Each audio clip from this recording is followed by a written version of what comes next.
하루 20분 성경 읽기 유진 피터슨의 메시지 성경. 오늘은 제 161차로 마태복음 6장부터 시작합니다. 마태복음 6장.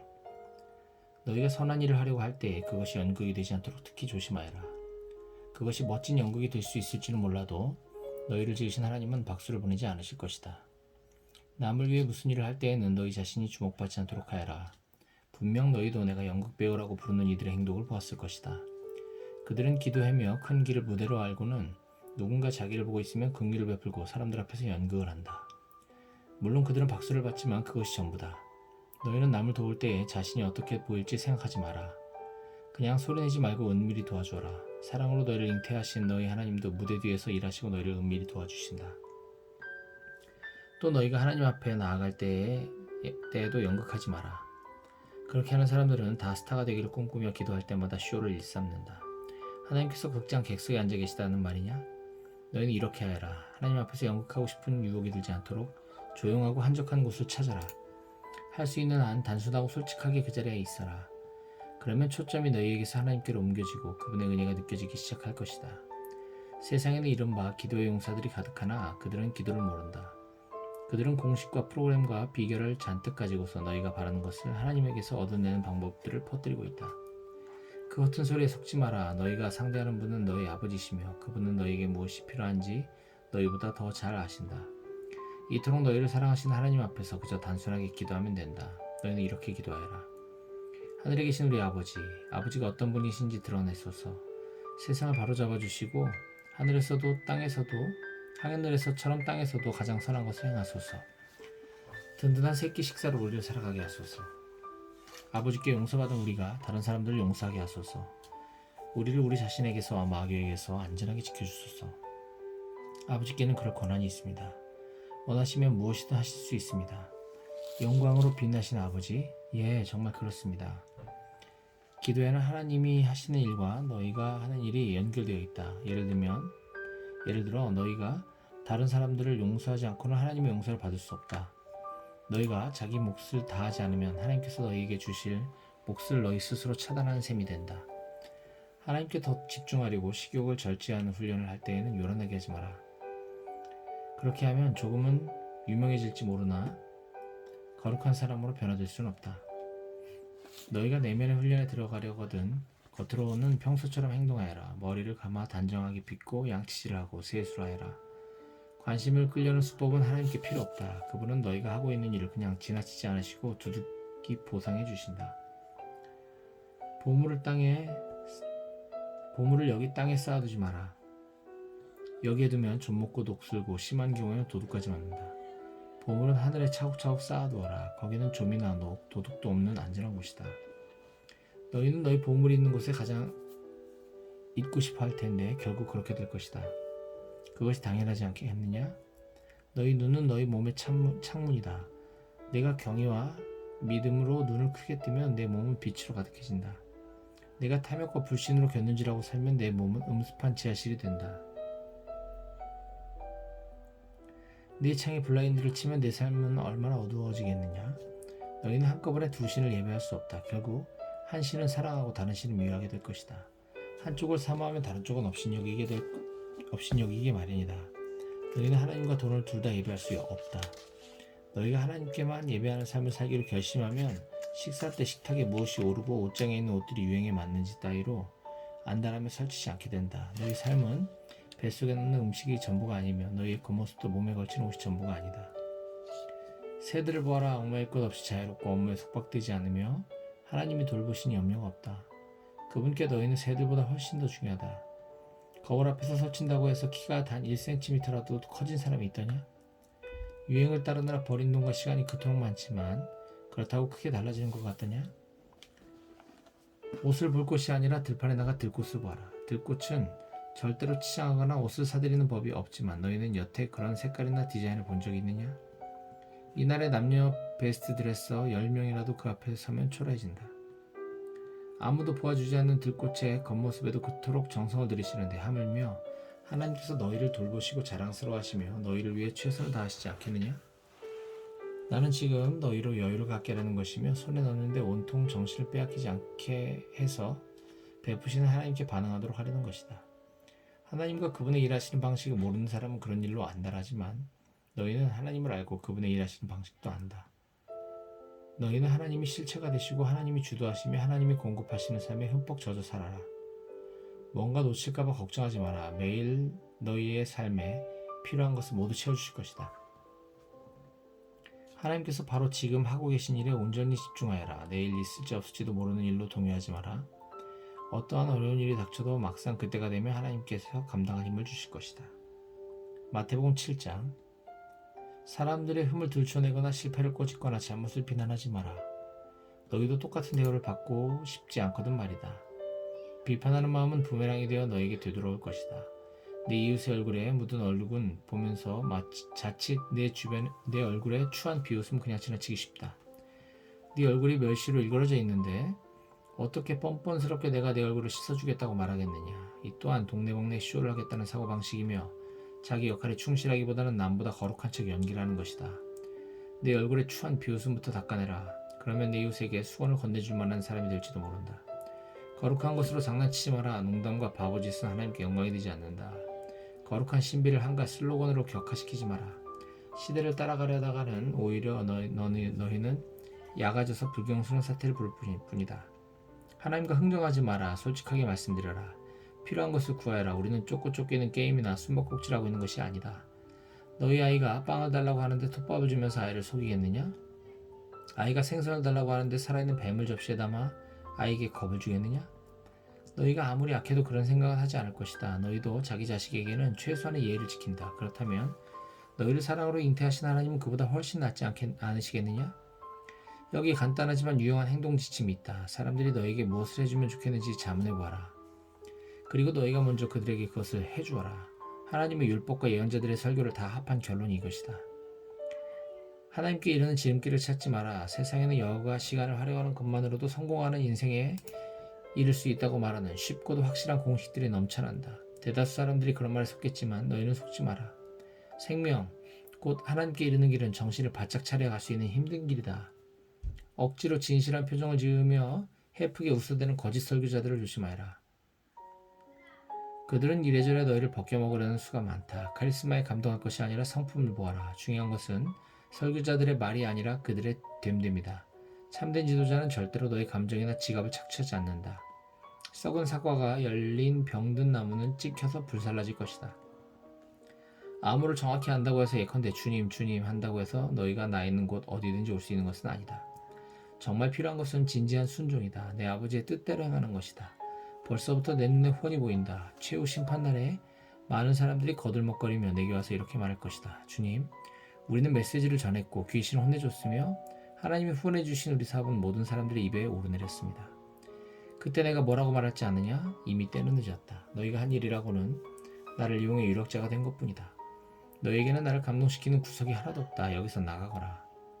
내가 너에게 하는 이 말은 너희 삶에 덧붙이는 장식이나 너희 생활 수준을 높여주는 리모델링 같은 것이 아니다. 내 말은 주춧돌과도 같아서 너희는 내 말 위에 인생을 지어야 한다. 너희가 내 말을 너희 삶으로 실천하면 너희는 든든한 바위 위에 집을 지은 현명한 목수와 같다. 비가 퍼붓고 강물이 넘치고 돌풍이 쳐도 그 집은 끄떡없다. 바위에 꼿꼿이 서 있다. 그러나 너희가 내 말을 성역 공부 때만 사용하고 삶으로 실천하지 않으면 너희는 모래사장에 집을 지은 미련한 목수와 같다. 폭풍이 몰아치고 파도가 거세지자 그 집은 맥없이 무너지고 말았다. 예수께서 말씀을 마치시자 무리에게서 박수가 터져나왔다. 그들은 한 번도 이런 가르침을 들어본 적이 없었다. 예수께서 자기가 말한 그대로 살고 있음이 분명했는데 이는 그들의 종교 교사들과는 아주 대조적이었다. 이것이야말로 그들이 여태까지 들어본 것 중 최고의 가르침이었다. 마태복음 8장. 무리의 환호 소리가 아직도 귀에 쟁쟁한데 예수께서 산에서 내려오셨다. 그때 한 나병 환자가 다가와 예수 앞에 무릎을 꿇고 간청했다. 주님, 원하시면 제 몸을 고쳐주실 수 있습니다. 예수께서 손을 내밀어 그에게 대며 말씀하셨다. 내가 원한다. 깨끗하게 되어라. 그러자 그 즉시 나병의 모든 증상이 깨끗이 사라졌다. 예수께서 말씀하셨다. 온 동네에 말하고 다니지 마라.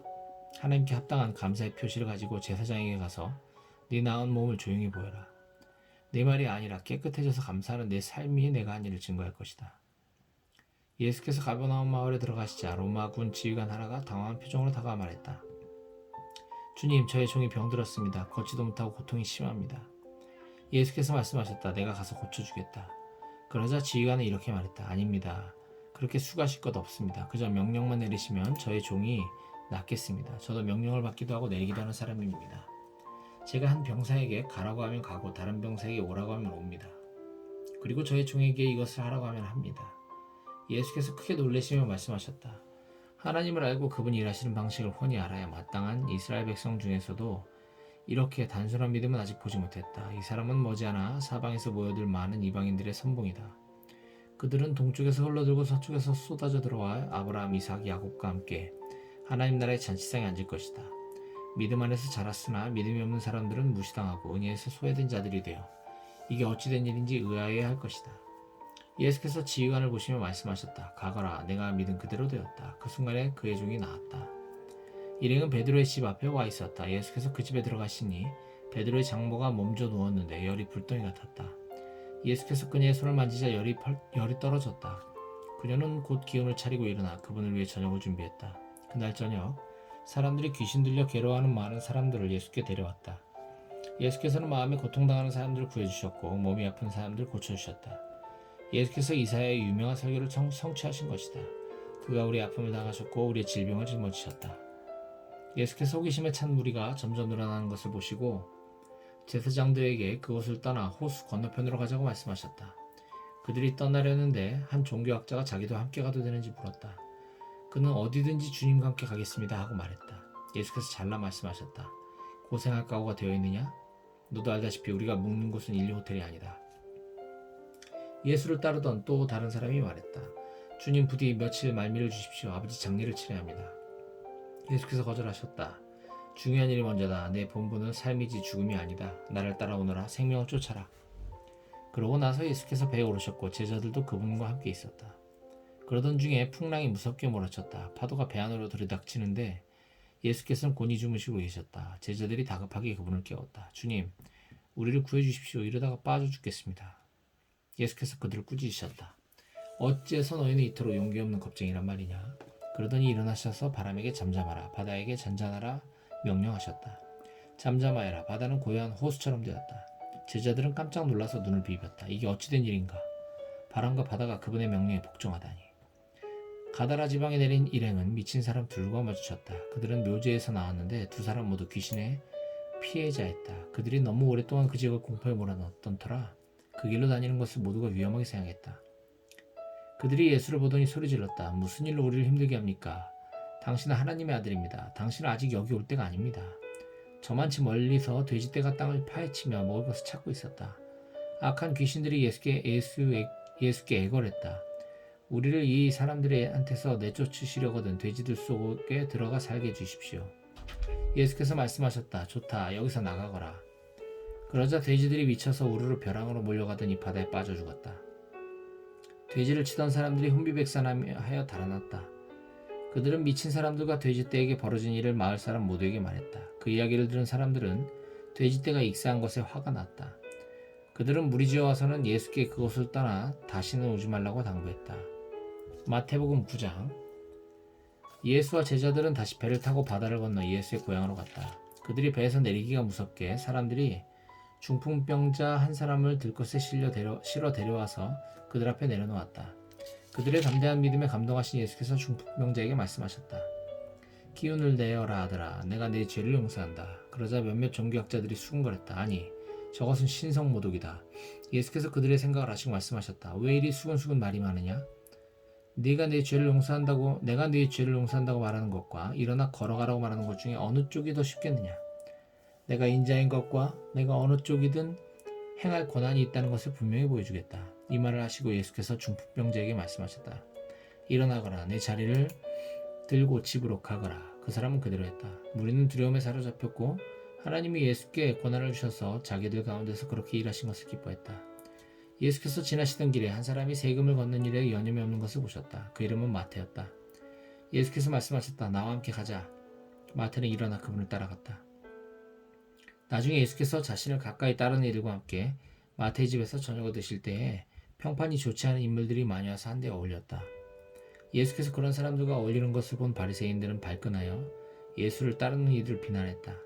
사기꾼과 쓰레기 같은 인간들과 가까이 지내다니 당신네 선생이 이런 행동에 무슨 본이 되겠소? 예수께서 들으시고 반박하셨다. 의사가 필요한 사람이 누구냐? 건강한 사람이냐 병든 사람이냐?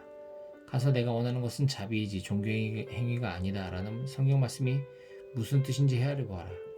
내가 여기 있는 것은 소외된 사람들을 초청하려는 것이지 영향력 있는 사람들의 비위나 맞추려는 것이 아니다. 얼마 후에 요한을 따르는 이들이 와서 물었다. 우리와 바리새인들은 금식으로 몸과 영혼을 엄격히 훈련하는데 선생님을 따르는 이들은 왜 그렇게 하지 않습니까? 예수께서 그들에게 말씀하셨다. 즐거운 결혼식 중에는 빵과 포도주를 아끼지 않고 실컷 먹는다. 나중에 허리띠를 졸라맨 일이 있을지 모르지만 지금은 아니다. 정겨운 축하의 모닥불에 찬물을 끼얹는 사람은 없다. 하나님 나라가 임한다는 것은 바로 이런 것이다. 예수께서 계속해서 말씀하셨다. 멀쩡한 스카프를 잘라서 낡은 작업복에 대고 깁는 사람은 없다. 서로 어울리는 천을 찾기 마련이다. 그리고 금이 간 병에는 포도주를 담지 않는 법이다. 예수께서 이 말씀을 마치시자 한 지방관리가 나와서 정중히 절하며 말했다. 제 딸이 방금 죽었습니다. 오셔서 손을 대주시면 그 아이가 살겠습니다. 예수께서 일어나 그와 함께 가시자 제자들이 뒤를 따랐다. 바로 그때 12년 동안 혈루증을 앓아온 한 여자가 뒤에서 슬그머니 다가가 예수의 옷을 살짝 만졌다. 이분의 옷에 손가락 하나만 대어도 내가 낫겠다고 생각한 것이다. 예수께서 돌아서서 여자를 보셨다. 그리고 이렇게 다독여 주셨다. 안심하여라 딸아. 너는 믿음의 몸을 했고 이제 병이 나았다. 그때부터 여자의 몸이 다 나았다. 어느새 그들은 지방관리의 집에 도착해 이야깃거리를 찾는 입방아꾼들과 음식을 나르는 이웃들 사이를 헤치고 지나갔다. 예수께서 불쑥 말씀하셨다. 모두 비켜라. 이 소녀는 죽지 않았다. 자고 있다. 그들은 저가 알지도 못하면서 이런저런 말을 한다고 했다. 예수께서 무리를 내보내시고 안에 들어가셔서 소녀의 손을 잡고 이렇게 세우셨다. 소녀를 살리신 것이다. 곧 소문이 그 지방에 두루 퍼졌다. 예수께서 그 집을 떠나시자 눈먼 사람 둘이 따라오며 소리를 질렀다. 다윗의 자손이여 불쌍히 여겨주십시오. 우리를 불쌍히 여겨주십시오.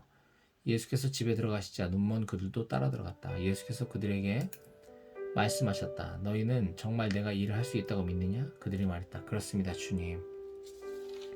예수께서 그들의 눈을 만지시며 말씀하셨다. 너희 믿음대로 되어라. 그러자 그 말씀대로 그들이 앞을 보게 되었다. 예수께서 엄하게 주의를 주셨다.